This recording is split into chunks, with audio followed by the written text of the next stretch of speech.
समय की बात है। बंगाल में एक भरे पूरे शहर के पास एक वीरान कस्बा था। वहाँ कुछ गरीब लोग रहते थे। उस कस्बे के बारे में सुन के ही आसपास के लोग थर थर कांपने लगते थे। एक दिन राकेश शहर जाने लगा। वो आधे रास्ते पहुँचा ही था कि उसकी बाइक रास्ते में ही रुक गई। ये लो जी, कर लो बात, कंगाली में आटा गीला। अब जब मुझे लेट हो रहा है, जल्दी से जल्दी शहर पहुंचना है, तो ये मोटरसाइकिल को भी अभी ही बंद होना था। अब इस वीरान रास्ते पे ना मैं पीछे जाने का, ना आगे बढ़ने का, करूँ तो क्या करूँ? राकेश परेशान होकर बैठा ही होता है कि उसे जंगल की तरफ से आता हुआ एक आदमी नजर आता है। उसने अपने मुंह पे कुछ बांधा हुआ था, जिससे उसका चेहरा साफ नजर नहीं आ रहा था। अरे ये जंगल से कौन आ रहा है? इससे ही पूछता हूँ, किसी मैकेनिक की दुकान होगी आसपास तो। अरे भाई साहब, सुनते हो? अरे सुनिए भैया, हेलो। क्या है? अरे भैया, अब क्या बताऊं, मेरी मोटरसाइकिल खराब हो गई है और मुझे शहर जाना है। आसपास से कोई मदद मिल सकती है क्या? आओ मेरे साथ, मैं तुम्हें मदद दिलवा सकता हूँ। राकेश अपनी मोटरसाइकिल पैदल ही लेकर उस आदमी के पीछे पीछे जंगल के बीचों बीच चलने लगता है। कुछ दूर चलने पर अरे भाई, मैं तो थक गया, और कितनी दूर जाना है?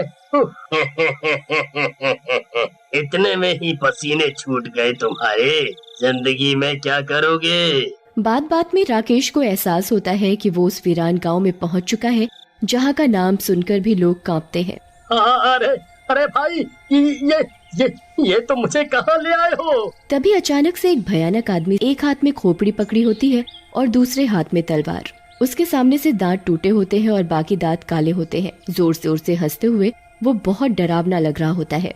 तभी उधर खड़े बाकी लोग हाथ जोड़कर उसके सम्मान में वहीं जमीन पर बैठने लगते हैं। सरदार की जय हो, सरदार की जय हो। अरे बाप रे बाप, ये मैं कहाँ फंस गया? ये सारे तो आदि मानव लग रहे हैं। सरदार की जय हो। देखिए महाराज, मैं कितना ताजा शिकार लाया हूँ आपके लिए। शिकार? शिकार? और मैं शिकार कैसे? मैं शिकार कैसे? अरे भाई, मुझे तो शहर जाना था। ये मुआ कहाँ फंसा गया? अच्छा खासा काम से जा रहा था, ये मुही मोटरसाइकिल रास्ते में ही साथ छोड़ गई मेरा, और मैं इस मौत की खाई में आ गिरा। अरे कोई बचाओ मुझे! कोई नेक इंसान है क्या यहाँ, जो मुझे इस मुसीबत से बाहर निकाल सके?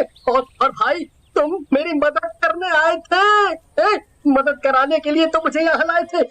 ये तुमने मुझे कहाँ लाकर फंसा दिया? अरे कहाँ फंसा दिया? तभी वो आदमी अपने चेहरे से नकाब हटाता है तो राकेश उसका चेहरा देखकर डर जाता है। उसका चेहरा जला हुआ होता है।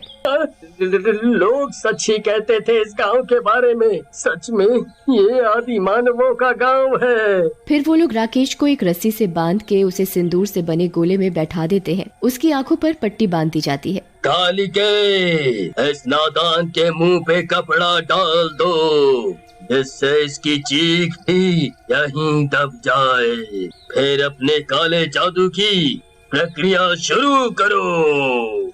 जी सरदार। सारे आदमी राकेश के ऊपर लाल रंग फेंकना शुरू करते हैं और कुछ मंत्र उच्चारण करने लगते हैं। ओम परिवर्तनाय नमः, ओम परिवर्तनाय नमः। अचानक मंत्र उच्चारण से आग की लपटें बढ़ने लगती हैं और आग में से कुछ काली शक्तियां बाहर आकर उस सरदार के अंदर समाने लगती हैं। आओ और शक्तियों आओ और मुझे दुनिया का महाशक्तिशाली सरदार बनाओ। सारी काली शक्तियाँ समाओ मेरे अंदर। आओ आओ। राकेश यहाँ बेहाल तिलमिला रहा होता है। तभी अचानक आकाश में काली बिल्ली का चेहरा नजर आता है। सरदार, वो देखिए ऊपर, हमारी काली शक्तियों का खजाना। हू लाला हू, हू लाला हू, हू लाला हू, हू लाला हू। और राकेश अपनी जान से हाथ धो बैठता है। धन्य हो शैतानी बिल्ली, आखिर मुझे काली शक्तियाँ मिल ही गईं। अब मैं राज करूँगा।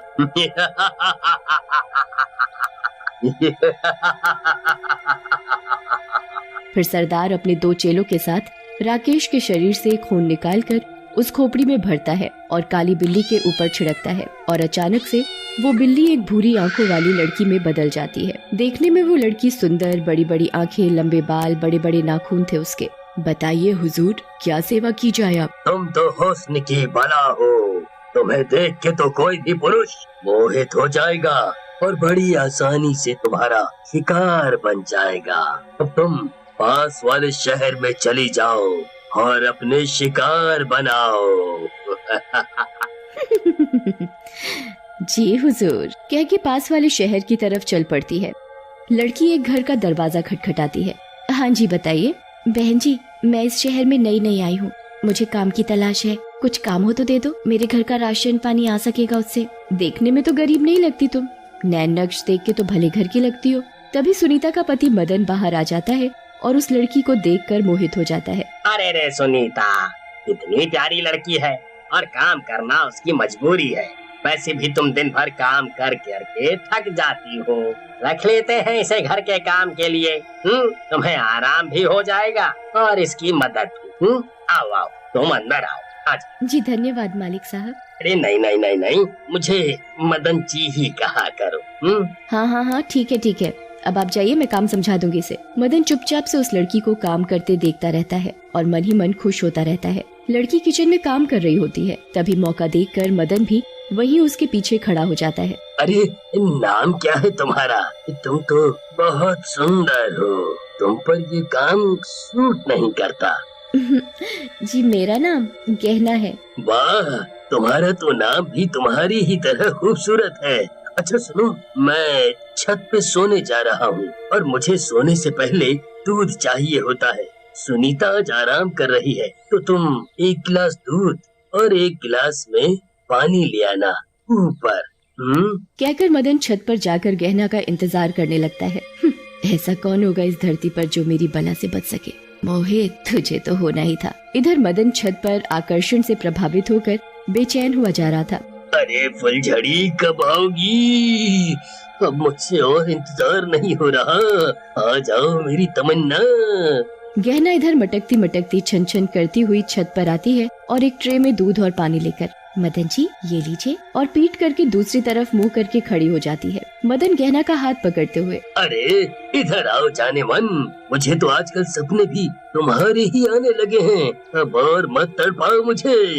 हंसते हुए जैसे ही गहना पलटती है, मदन के हक्के बक्के छूट जाते हैं। अपने सामने एक भयानक शक्ल वाली आधी चुड़ैल को देखकर, जिसकी पूंछ छत जितनी लंबी होती है और मुंह से फन लहराते हुए। अरे ये क्या बला है? ये गहना, ये तुम्हें क्या हो गया? कौन हो तुम? और डर के यहाँ वहाँ भागने की कोशिश करता है। यूं ही मैं आओ ना मेरे पास, मैं तो तुम्हें बहुत पसंद हूँ ना।